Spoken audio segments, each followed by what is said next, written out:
This tutorial will provide you with detailed instructions to remove trocarpment.info pop-up windows.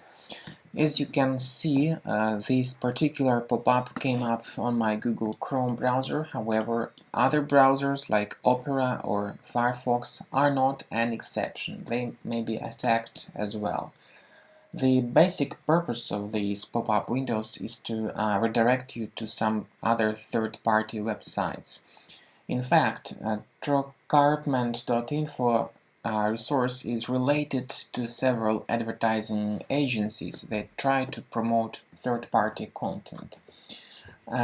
These redirections occur after people mistakenly click on the Allow button.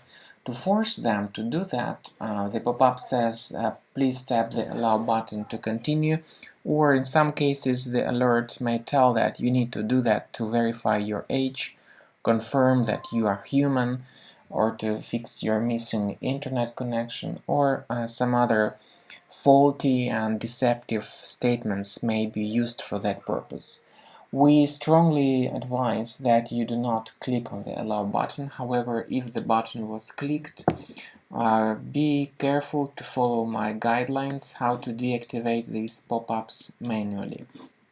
First of all, go to the browser menu, click on Settings. Now scroll down to the bottom of the page, select Advanced. Now choose Site Settings. And finally select Notifications. In the Allow area you may find this dangerous resource, trocarpment.info. You should click here and select Remove. Another important step is scanning your Mac with Combo Cleaner antivirus that you may download directly through the official website combocleaner.com. combocleaner.com. You will see this direct download Combo Cleaner button integrated. That's what you need to use to download the software from. And after you download and install the application,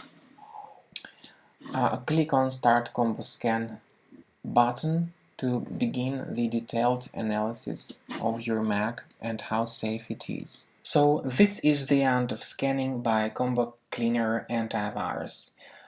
As you see, so far 16 threats were found on our computer, and obviously these threats represent danger to the safety of your Mac and of your personal information. You may click on Review Results to find out where exactly these threats are located, and you may go to the specific location of each threat and remove one thread at a time, thus making your Mac clean. Or you may click on Remove all threads to fix your Mac computer automatically, however only with the premium version of the software. Thanks for watching.